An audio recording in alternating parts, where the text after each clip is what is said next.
নমস্কার, আমি রাজন্না। আজকে আলোচনা করব স্টিভ চ্যান্ডলারের লেখা 100 ওয়েজ টু মোটিভেট ইয়োরসেলফ নিয়ে। আপনি এই বিশাল ব্রহ্মাণ্ডের একটা বিচিত্র গ্রহে থাকা খুব জটিল একটি প্রাণী। আপনি বড়জোর 100 বছর বাঁচবেন। সেই সময়ের মধ্যে আপনি নিজের জীবনে কি করতে চান? আপনি কি পুরো জীবনটা আরামে কাটিয়ে একটা অ্যাভারেজ জীবনযাপন করতে চান, নাকি আপনি সফলভাবে বাঁচতে চান এবং আলাদা কিছু করে দেখাতে চান? এই বইটা আপনার জীবন পুরোপুরিভাবে পাল্টে দেবে, আর এই বদল আপনার জীবনকে শুধু ভালো পথে চালনা করবে। স্টে হাংরি, নিজের খিদে বজায় রাখুন। 1996 সালে আর্নল্ড শার্জেনাগারের সাথে লেখক স্টিভ চ্যান্ডলারের প্রথমবার দেখা হয়। অ্যারিজোনার একটা রেস্টুরেন্টে ওদের দুজনের দেখা হয়েছিল। সেই সময় আর্নল্ডে তেমন নামডাক হয়নি। ওই সময় স্টিভ স্থানীয় খবরের কাগজে সাংবাদিক ছিলেন এবং আর্নল্ডের সাথে একটা দিন কাটিয়ে ওনার কাহিনী লেখার একটা অ্যাসাইনমেন্ট পেয়েছিলেন। ওই দিনগুলোতে আর্নল্ড নিজের প্রথম সিনেমা স্টে হাংরি প্রমোট করেছিলেন। সিনেমাটি মার্কেটে ফ্লপ হয়েছিল, কিন্তু আর্নল্ড সন্তুষ্ট ছিলেন যে ওই সিনেমাতে উনি কাজ করার সুযোগ পেয়েছিলেন।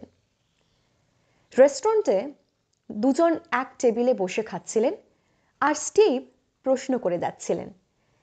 এটা সেই সময়ের কথা যখন আর্নল্ডের বয়স কম ছিল এবং উনি বডি বিল্ডিংয়ে প্রচুর অ্যাওয়ার্ড পেয়েছিলেন। উনি খুবই লম্বা চওড়া এবং শক্ত সমর্থ একজন মানুষ ছিলেন। উনি অস্ট্রিয়াতে জন্মেছিলেন এবং ওখানেই বড় হয়েছিলেন, তাই ওনার কথায় অস্ট্রিয়ার একটা টান পাওয়া যায়। কেউ বিশ্বাস করতো না যে উনি একদিন বিখ্যাত হতে পারবেন। আর্নল্ডকে স্টিভ জিজ্ঞেস করলেন, আপনি তো এবার মিস্টার ইউনিভার্স হয়ে গেছেন, এরপর আপনার প্ল্যান কি? আর্নল্ড বললেন, আমি হলিউডের সব থেকে বড় বক্স অফিস স্টার হব। এটা শুনে স্টিভ চমকে গেছিলেন, কারণ আর্নল্ড এমনভাবে কথাটা বলেছিলেন যেন এটা খুব একটা সাধারণ কথা। এটা আপনি কিভাবে করবেন? স্টিভ জিজ্ঞেস করলেন। ঠিক যেমনভাবে আমি বডি বিল্ডিং করে যাচ্ছিলাম।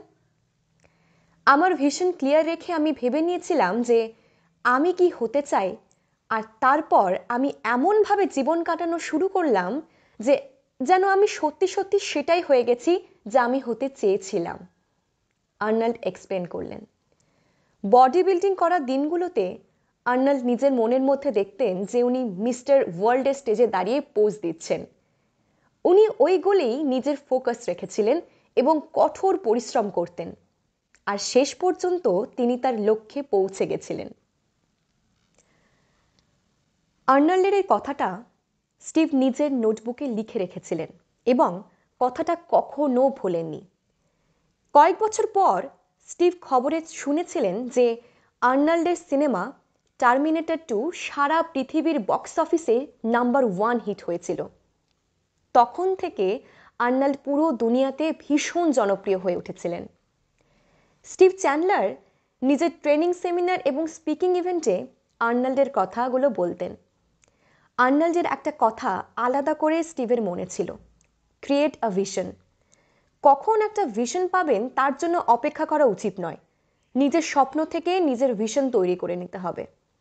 রোজ সকালে এটা ভাবুন যে আপনি বিছানা ছেড়ে কেন উঠবেন, আর কেনই বা আপনার জীবনে কিছু একটা করার তাগিদ থাকবে। আজই আপনার ভিশন তৈরি করে নিন। তার জন্য এটা ভাবুন যে আপনি জীবনে কি হতে চান, কি অ্যাচিভ করতে চান।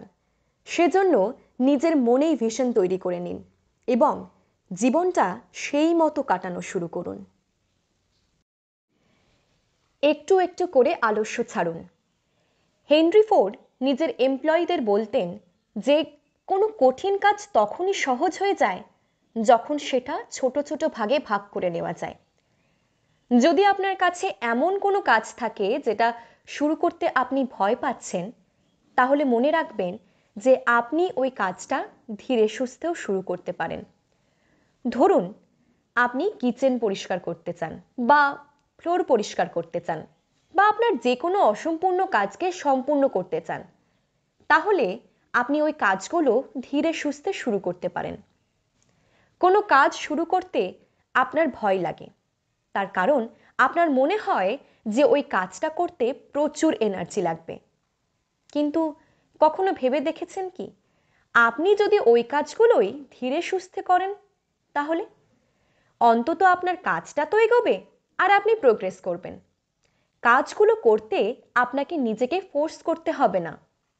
যখন আপনি আপনার কাজটা ধীরে সুস্থে করেন, তখন কাজটা আপনার অভ্যাসে পরিণত হয়ে যায় এবং এটা আপনার ন্যাচারাল রিদম হয়ে যায়।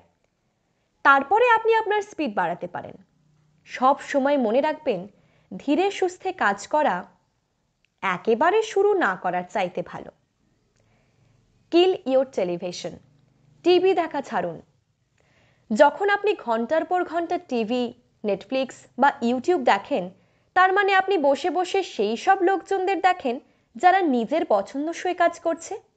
আপনি কি একদিন টিভি দেখা বন্ধ করে দেখবেন যে আপনি কি করতে পারেন? অন্যের এক্সপিরিয়েন্সের মধ্যে নিজের জীবন খুঁজতে যাবেন না। নিজের জীবন নিজেই গড়ে তুলুন। আপনার জন্য একটা চ্যালেঞ্জ আছে। এমন একটা দৃশ্য বা কোনো ক্লিপ কিংবা কোনো ভিডিও মনে করুন যা আপনি গত মাসে দেখেছিলেন। আপনার কি কিছু মনে পড়ল? এবার বইতে পড়া কোনো ইন্টারেস্টিং আইডিয়া মনে করুন। আপনি হয়তো গত মাসে দেখা কোনো প্রোগ্রাম মনে করতে পারবেন না। হয়তো ওই প্রোগ্রামটার একটা দুটো সিন চোখের সামনে আপনার ভেসে উঠতেই পারে, কিন্তু বইতে লেখা লেসন আপনার মনে থেকে যাবে। তাই বই পড়লে আপনার জীবনে ভালো প্রভাব পড়ে। টিভিতে কুকিং শো, ট্রাভেল ভ্লগস এবং মিউজিক পারফরমেন্স দেখার চেয়ে আপনি নিজে ওই অ্যাক্টিভিটিগুলো করুন না। টিভিতে ওই অ্যাক্টিভিটিগুলো দেখে যতটা ভালো লাগে, নিজে ওগুলো ট্রাই করলে আরও অনেক বেশি ভালো লাগবে।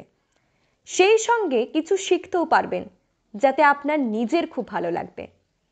অন্যদের দেখে সময় কাটানোর চেয়ে আপনার এই এক্সপিরিয়েন্সগুলো নিজের জীবনে করা উচিত। প্রমিস দ্য মুন, অর্থাৎ বড় বড় প্রমিস করুন।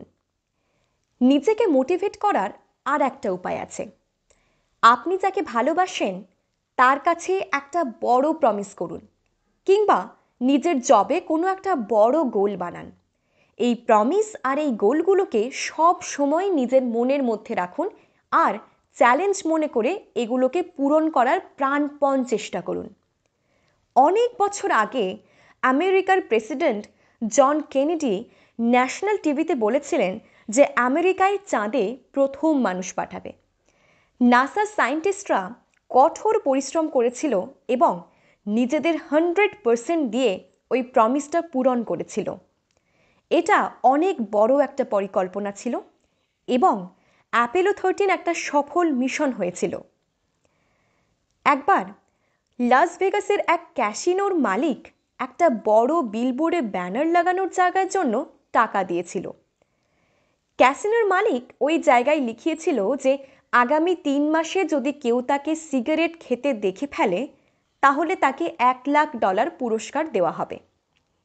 ওই ক্যাসিনোর মালিকের সিগারেট খাওয়ার নেশা ছিল এবং সে ওটা থেকে মুক্তি পেতে চেয়েছিল। প্রমিসে প্রচুর পাওয়ার থাকে। নিজের লোকেদের কাছে করা প্রমিস আপনি ভাঙতে চান না, আর ওটা ভেঙে নিজেও নিরাশ হতে চান না। তাই প্রমিস করার সঙ্গে সঙ্গে আপনি অ্যাকশন নেওয়ারও শুরু করেন। স্টিভ চ্যান্ডলার একবার নিজের ছেলে মেয়েদের কাছে প্রমিস করেছিলেন। ওনার ছেলে মেয়েরা সামার ক্যাম্পে যেতে খুব ভালোবাসত এবং অ্যারিজোনাতে এমন একটা ক্যাম্প হতো যেটা খুব সুন্দর একটা জায়গায় বানানো হতো। ওখানে পার্টিসিপেন্টদের জন্য বিভিন্ন ধরনের মজার অ্যাক্টিভিটিস হতো। স্টিভের ছেলেমেয়েরা ওই ক্যাম্পে যেতে চেয়েছিল, কিন্তু ওটার ফিস খুব বেশি ছিল। স্টিভের পক্ষে সব ছেলে মেয়েদের ওখানে নিয়ে যাওয়াটা অনেক খরচের ব্যাপার ছিল। যখন স্টিভ নিজের ছেলে মেয়েদের ওই ক্যাম্পে নিয়ে যাওয়ার প্রমিস করেছিলেন, ওই সময় ওনার কাজ ভালো চলছিল। তাই উনি ভেবেছিলেন যে উনি অত টাকা খরচা করতে পারবেন। কিন্তু যেই গরম পড়তে শুরু করলো, স্টিভের ফ্যামিলি বাজেট টাইট হতে শুরু করলো। স্টিভের কমিশনের টাকা কমে যেতে গেছিল। তারপর একদিন স্টিভ তার ছেলে মেয়েদের জানিয়ে দিলেন যে উনি ওনার প্রমিস রাখতে পারবেন না। এটা শুনে বাচ্চারা খুব নিরাশ হয়ে পড়ল। স্টিভ নিজের যেটা সব থেকে ছোট সন্তান, তার মুখটা নিরাশ ভুলতে পারছিল না। ওনার 8 বছরের ছেলে ববি হতাশ মুখে ওনাকে বলেছিল, কিন্তু তুমি যে প্রমিস করেছিলে।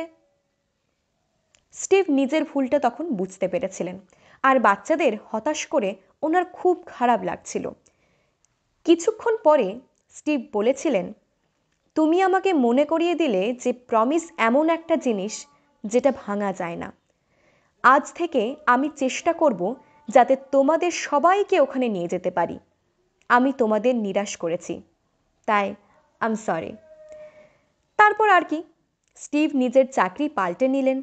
উনি একজন মোটিভেশনাল স্পিকার হয়ে গেলেন, আর ওনার কাছে ইভেন্টের লাইন লেগে গেল।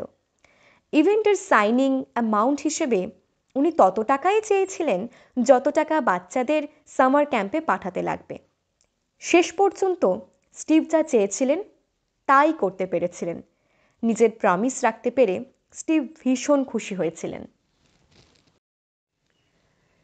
মেক সামবডিজ ডে, অর্থাৎ এমন কাজ করুন যাতে অন্য কোনো মানুষের দিন ভালো কাটে। স্টিভের একটা থিওরি হলো যে যদি আপনি অন্য কারোর জীবনে লাক বয়ে আনেন তাহলে আপনি নিজেও লাকি হয়ে যাবেন। উদাহরণস্বরূপ, যদি আপনি এমন কাউকে পান যে আর্থিক অভাবে আছে, তাহলে তার ঠিকানায় নিজের নামের উল্লেখ না করেই নিজের সামর্থ্য মতো টাকা পাঠিয়ে দিন। স্টিভ একবার এরকম করেছিলেন, আর কয়েকদিনের মধ্যেই উনি ভালো সুযোগ পেয়েছিলেন, যেটা দেখে উনি নিজেও অবাক হয়ে গেছিলেন।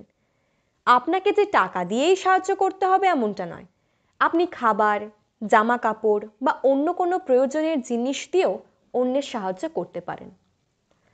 যদি লাক আপনার সাথে থাকে তাহলে আপনি নিজেকে খুব মোটিভেটেড ফিল করবেন। আপনার মনে হবে যেন সারা ইউনিভার্স আপনার সাথে আছে। আপনি স্টিভের থিওরি একবার ট্রাই করে দেখেই নিন না। আপনি একজন সিম্পল এমপ্লয়ি হন বা কোনো স্টুডেন্ট, অন্যকে ভাগ্যবান করার জন্য আপনার অনেক উপায় আছে। এটা করতে গিয়ে আপনি কখনো নেগেটিভভাবে ভাববেন না যে লোকজন আপনার অন্যায় সুযোগ নেবে বা আপনার কাজটার প্রশংসা করবে না। আপনি শুধু আপনার কাজটা করে যান। অন্যের জীবনে লাক পাঠিয়ে নিজের জীবনে লাক নিয়ে আসুন। Replace worry with action. দুশ্চিন্তা নয়, অ্যাকশন নিন। আপনি কি কোনো ব্যাপার নিয়ে চিন্তিত? সমস্যা আজ করতে পারলেই তক্ষুনি অ্যাকশন নিন। আপনি যেটা নিয়ে ভাবছেন সেটার ব্যাপারে কিছু না কিছু করুন। এই দুশ্চিন্তা, টেনশন আর সমস্যার কোনো শেষ নেই, তাই নিজেকে দুঃখী হতে দেবেন না। এগিয়ে চলুন, মুভ অন করুন। এটা ভাবা বন্ধ করে দিন যে আপনার কতটা খারাপ ফিল হচ্ছে, আপনি কতটা দুঃখী। তার থেকে এটা ভাবুন যে আপনি ওই সমস্যাটাকে কি করে দূর করবেন। এক রাতে স্টিভের সঙ্গে তার ওয়াইফের ঝগড়া হয়ে গেছিল। পরদিন সকালে গত রাত্রে বলে ফেলা কিছু কথা মনে করে স্টিভের খুব দুঃখ হচ্ছিল, কিন্তু এই ব্যাপারে আর কিছুই করার ছিল না। স্টিভ কিন্তু খুব বেশিক্ষণ নিজের দুঃখ নিয়ে বসে থাকলেন না। উনি ভেবে নিয়েছিলেন যে এই সমস্যাটার সমাধান করতেই হবে। উনি দুশ্চিন্তা ছেড়ে অ্যাকশন নেওয়ার কথা ভাবলেন, তাই ওনার মাথায় কিছু আইডিয়া এলো। প্রথমত, উনি ওনার স্ত্রীকে ফুল পাঠাতে পারতেন। দ্বিতীয়, উনি ওনার স্ত্রীকে কল করে ক্ষমা চাইতে পারতেন। তৃতীয়, স্ত্রীর জন্য একটা নোট লিখতে পারতেন। চতুর্থত, উনি নিজে পার্সোনালি গিয়ে স্ত্রীর সঙ্গে কথা বলতে পারতেন। স্টিভ তখন ওনার স্ত্রীর রাগ ভাঙানোর জন্য ভাবতে শুরু করলেন। বসে বসে দুশ্চিন্তা করে দুঃখ পেলেন না। যখন আপনি আপনার দুশ্চিন্তাগুলো নিয়ে বারবার ভাবতে থাকেন, তখন এটা বাড়তে বাড়তে অনেক বড় হয়ে যায়, অনেক বড় বলে মনে হয়। তারপরে আপনি হার মেনে নেন। স্টিভের দেওয়া একটা সাজেশন আছে। আপনার সমস্ত চিন্তার কারণগুলির একটা লিস্ট বানিয়ে ফেলুন। তারপর সব কারণগুলোকে এক এক করে 5 মিনিট ধরে ভাবুন যে ওইগুলোর ব্যাপারে কি অ্যাকশন নেওয়া যায়। এই 5 মিনিটে আপনার চিন্তা শেষ হয়তো হয়ে যাবে না, কিন্তু অন্ততপক্ষে এগুলো সমাধান করার জন্য আপনি একটা প্রথম পদক্ষেপ নিতে পারবেন। Run with the thinkers. চিন্তাশীল ব্যক্তিদের সঙ্গে থাকুন। একটা অফিস ইকুইপমেন্ট কোম্পানির প্রেসিডেন্টের একটা প্রবলেম ছিল। ওনার কোম্পানিতে কিছু এমন লোক কাজ করতেন যারা সব সময় অভিযোগ করতেন। এদের বিরুদ্ধে কিছু একটা ব্যবস্থা নেওয়ার দরকার ছিল। প্রেসিডেন্ট নিজের ম্যানেজারদের ব্যাপারে বলছিলেন, যার মধ্যে কেউ কেউ খিটখিটে ছিলেন এবং কেউ কেউ চিন্তাশীল ছিলেন।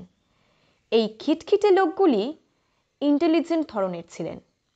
ওনারা রোজ 2 ঘন্টা এক্সট্রা কাজ করতেন এবং ভীষণ ডেডিকেটেড ছিলেন। কিন্তু যখনই ওনারা প্রেসিডেন্টের কাছে যেতেন, শুধুই খিটখিট করতেন এবং অভিযোগ করতেন। ওনারা কোম্পানির সিস্টেম এবং অন্য ম্যানেজারদের কাজ নিয়ে অভিযোগ করতেন। এদের সাথে মিটিং করে প্রেসিডেন্ট ক্লান্ত হয়ে পড়তেন, কারণ ওনারা সব সময় নেগেটিভ কথাই বলতেন। প্রেসিডেন্ট ওদেরকে খুশি করতে করতে আর ওনাদের মান ভাঙাতে ভাঙাতে নিজেই ডিপ্রেসড হয়ে যেতেন। আর বাকি ম্যানেজাররা চিন্তাশীল ব্যক্তি ছিলেন। ওনারা একেবারেই আলাদা ছিলেন। ওই খিটখিটে ম্যানেজারদের মতো ওনারাও প্রবলেমগুলো জানাতেন, কিন্তু ওনারা সলিউশনও নিয়ে আসতেন তার সাথে সাথে। খিটখিটে ওই ম্যানেজারদের খুব বেশি ফ্রাস্ট্রেশন হতো। ওনারা সমস্যার মধ্যেই পড়ে থাকতেন। ওনারা ভাবতেন যে ওনাদের রাগ করারও রিয়্যাক্ট করার ন্যায্য কারণ আছে। অন্যদিকে বুদ্ধিমান লোকেরা এই সব চিন্তার ঊর্ধ্বে উঠে এটা ভাবা শুরু করলেন যে এই সমস্যাগুলো থেকে কিভাবে মুক্তি পাওয়া যায়। তাই প্রেসিডেন্ট ওই বুদ্ধিমান মানুষগুলোর সাথে মিটিং করতে বেশি ভালোবাসতেন। উনি ওনাদের কাছ থেকে নতুন কোনো ক্রিয়েটিভ জিনিস শিখতে পারতেন। উনি ম্যানেজারদের সাথে ব্রেনস্টর্ম করতেন যে ওই প্রবলেমগুলোর সলিউশন কি হওয়া উচিত আর ওই সলিউশনগুলো কিভাবে কাজে লাগানো যায়। মিটিংয়ের পর ম্যানেজার আর প্রেসিডেন্ট সবারই ভালো ফিলিং হতো, কারণ মিটিংগুলো ওনাদের প্রোডাক্টিভ বানাতো। আপনি কি খিটখিটে সদা বিরক্ত লোকগুলোর দলে পড়েন, নাকি বুদ্ধিমানের মতো কাজ করেন? ইমোশনকে নিজের কাজের মধ্যে আসতে দেবেন না। নিজের মাইন্ড ক্লিয়ার রাখুন এবং চিন্তা ভাবনা করা শুরু করে দিন। চিন্তা ভাবনা করলে আপনার সেলফ এস্টিমও বাড়ে এবং তার সঙ্গে সঙ্গে আপনার সম্পর্কগুলো ভালো থাকে। তার ফলে আপনি নিজের জীবনে এগিয়ে যেতে পারেন। নিজের দুর্বলতাকে নিজের শক্তি বানান। Exploit your weakness. আপনি কি আপনার দুর্বলতা আর শক্তি সম্বন্ধে জানেন? আপনার জন্য একটা এক্সারসাইজ আছে। একটা কাগজ নিন আর নিজের শক্তি ও দুর্বলতাগুলো আলাদা আলাদা করে লিখে নিন। নিজের স্ট্রেংথ অর্থাৎ শক্তি সম্বন্ধে ভাবুন আর এক এক করে একটা লিস্ট বানিয়ে নিন। এই লিস্টটা আপনি আপনার কিচেনে বা ওয়ার্ক টেবিলে লাগিয়ে নিন। যখনই আপনার মুড খারাপ থাকবে, এই লিস্টটা দেখলে আপনার মুড তৎক্ষণাৎ ভালো হয়ে যাবে। এবার দুর্বলতা বা উইকনেসের পালা। এগুলোকে এক এক করে স্টাডি করুন। এটা ভাবুন যে এগুলো আপনার নেগেটিভ পয়েন্ট নয়, বরং এগুলো আপনার বিশেষত্ব। এগুলোকে আপনি বাধা হিসেবে দেখবেন না আর এগুলোতে লজ্জাও পাবেন না। এগুলোকে নিজের আইডেন্টিটির অংশ বলে মনে করুন। একজন ফেমাস ট্যাপ ডান্সার ছিল যার নাম ছিল পেগ লেগ বেটস। ওনাকে প্রায়ই টিভিতে দেখা যেত।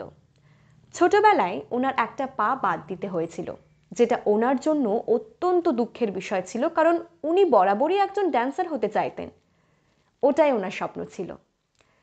পা বাদ দেওয়ার পর উনি ফিল করলেন যে পা চলে যাওয়ার পরেও উনি ডান্সারই হতে চান। তাই পা না থাকা সত্ত্বেও উনি থামলেন না। উনি নিজের কাঠের পায়ে ট্যাপ লাগালেন আর প্রচুর প্র্যাকটিস করলেন। ধীরে ধীরে উনি ট্যাপ ডান্সকে রুটিন বানিয়ে ফেললেন।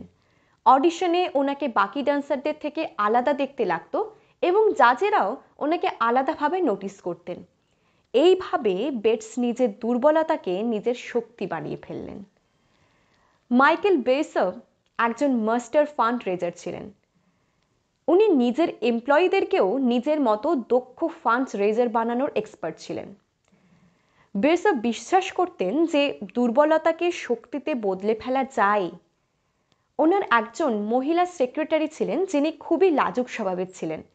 এবং তিনি ওনাকে বিশ্বাস করিয়েছিলেন যে অন্যের কথা মন দিয়ে শোনা ওনার একটা বিশেষ ক্ষমতা। উনি নিজে বেশি কথা বলতেন না, কিন্তু ওনার অন্যের কথা খুব মন দিয়ে শোনার ক্ষমতা ছিল। উনি অন্যদের কথা মনোযোগ সহকারে শুনতেন, তাই সবাই খুব খুশি হতো।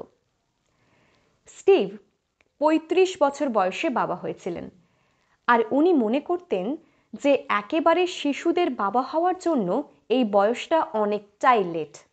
উনি ভাবতেন যে ওনার 4 জন ছেলে মেয়ে ওনার সাথে বাইরে বেরোতে কমফোর্টেবল ফিল করবে কিনা। একদিন স্টিভ তার ছেলে মেয়েদের নিয়ে দ্য লিটল মারমেড সিনেমাটি দেখেছিলেন। স্টিভ নিজেকে এরিয়েলের বাবার জায়গায় দেখতে পেয়েছিলেন, কারণ এরিয়েলের বাবারাও বয়স বেশি ছিল এবং তিনি খুব শক্তিশালী এবং বুদ্ধিমান রাজা ছিলেন।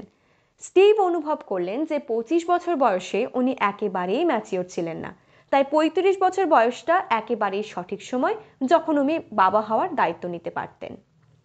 দুনিয়াতে এমন কোনো দুর্বলতা নেই যা শক্তিতে বদলানো যায় না। শুধু আপনাকে আপনার সংকোচ থেকে বেরিয়ে আসতে হবে। এটা অবশ্যই কঠিন এবং আপনাকে প্রচুর চেষ্টা করতে হবে। নিজের দুর্বলতাকে জয় করে নিতে পারেন, তাহলে দেখবেন আপনার কত সুবিধা হবে। নিজের জীবনে এনজয়মেন্ট আনুন। Put more enjoyment in your life. আপনার কি মনে হয় যে প্লেজার বা এনজয়মেন্ট একই ব্যাপার? আসলে কিন্তু দুটো আলাদা আলাদা ব্যাপার। আপনাকে এই দুটোর মধ্যে তফাৎ জানতে হবে, তাহলে আপনি জীবনে অনেক বেশি ফোকাসড আর মোটিভেটেড থাকতে পারেন। প্লেজার মানে যা আপনি আপনার আশেপাশের জিনিস থেকে পান, যেমন খাবার দাবার। অন্যদিকে এনজয়মেন্টের মানে অনেক গভীর। মিহাই চিকসিনমিহাই একজন প্রসিদ্ধ সাইকোলজিস্ট ছিলেন, যিনি এনজয়মেন্টকে একটা ফ্লো বা প্রবাহ বলেছিলেন।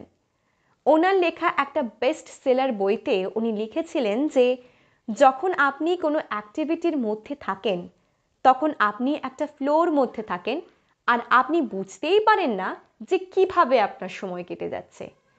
তাই এনজয়মেন্ট তখনই পাবেন যখন আপনি এমন কোনো অ্যাক্টিভিটি করবেন বা এমন কোনো কাজ করবেন যেটা আপনি পৃথিবীর সব কিছুর চাইতে বেশি ভালোবাসেন, এবং এটা করতে গেলে আপনাকে সেই ব্যাপারে দক্ষতা বাড়াতে হবে। উদাহরণ হিসেবে সেই সব লোকেদের কথা ধরা যাক যারা লটারি জিতেছেন। এই জিতে ওনারা প্লেজার পেয়েছেন, ওনারা খুব বেশি খুশি হয়েছিলেন, কিন্তু এর ফলে ওনাদের জীবনে খুব বেশি পরিবর্তন হয়নি।